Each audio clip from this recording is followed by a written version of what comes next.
દેશભરમાં હાલ ગણેશોત્સવની ઉજવણી ચાલી રહી છે ત્યારે રાજકોટના પેડક રોડ પર ન્યૂ મહારાષ્ટ્ર મંડળ દ્વારા ભવ્ય ગણપતિ મહોત્સવનું આયોજન કરવામાં આવ્યું છે। છેલ્લા 34 વર્ષથી ગણપતિ મહોત્સવનું ભવ્ય આયોજન કરવામાં આવે છે।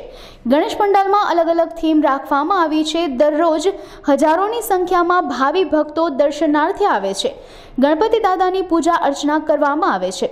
મહોત્સવ દરમિયાન અલગ અલગ સાંસ્કૃતિક કાર્યક્રમ, બ્લડ ડોનેશન કેમ્પ, બટુક ભોજન, ભજન અને કથાનું આયોજન કરવામાં આવ્યું છે। ન્યૂ મહારાષ્ટ્ર મંડળ દ્વારા કમિટીઓ બનાવવામાં આવી છે। લોકોની સલામતી માટે ફાયર સેફટીની પણ વ્યવસ્થા કરવામાં આવી છે।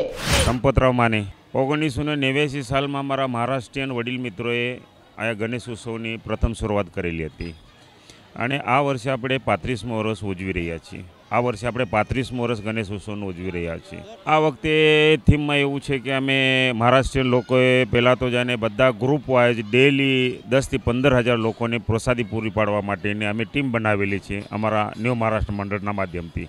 એ પ્રમાણે અમે પ્રસાદીનું આયોજન કરીએ છીએ અને દર વર્ષની જેમ આ વર્ષે પણ અમે રક્તદાન બ્લડ ડોનેશનનો કેમ્પ પણ અહીંયા રાખેલો છે। એ સિવાય પણ ગણેશોત્સવ પૂર્ણ થયા પછી અમે વૃદ્ધાશ્રમમાં મંડળ દ્વારા અમે સેવા કરવા જઈએ છીએ, પ્લસ સિવિલ હોસ્પિટલમાં ફ્રૂટ વિતરણ પણ કરવા જઈએ છીએ। એ સિવાય પણ ગાયના ઘાસચારા માટે પણ જાય છે અમે। ઓછામાં ઓછા 10થી 15,000 ડેલી આવે છે। ડેલી 15-20 હજાર તો રોજના આવે છે અને ખાસ કરીને આ બધું અમે આયોજન ન્યૂ મહારાષ્ટ્ર મંડળ દ્વારા કરીએ છીએ। પણ આ મંડળને ખરેખર અહીંના વિસ્તારના સોસાયટીના લોકોએ બહુ સપોર્ટ કરે છે। એમના માધ્યમથી જ, એમના સહયોગથી જ આપણા વિસ્તારમાં આવા સરસ મજાના અમે ધાર્મિક પ્રોગ્રામ ઉજવીએ છીએ। અમારે બધી જગ્યાએ કાર્યક્રમ હોય જ છે। બ્લડ ડોનેશન સિવાય પણ 10 દિવસના દરમિયાન બટુક ભોજનનો કાર્યક્રમ હોય છે, પછી સત્યનારાયણ કથાનું આયોજન હોય છે, અહીંયા હવન પણ હોય છે। હા, એ સિવાય ભજનનું પણ અહીંયા રાખીએ છીએ અને 3-4 પ્રોગ્રામ અમે મહાપ્રસાદના પણ રાખીએ છીએ મંડળના માધ્યમથી। આયોજનમાં અમે તો આજ 35મું વર્ષ હાલે છે, ગણપતિ બેસાડી છે।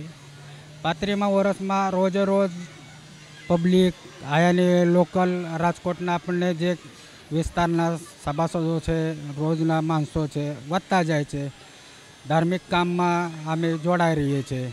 ધાર્મિક કામના બાબતે અહીંયાને ફાયર સેફટી છે, એમ્બ્યુલન્સનું છે, બધું અમે સગવડ રાખીએ છીએ અને પોલીસ અધિકારનો અમારે બધા રીતે બહુ સારો સપોર્ટ છે। અહીંયાના લોકલ કોર્પોરેટર છે કે અહીંયાની પબ્લિક છે કે સોસાયટીવાળા છે, આ બધાનો અમારે સરખી રીતે સપોર્ટ રહીએ છીએ।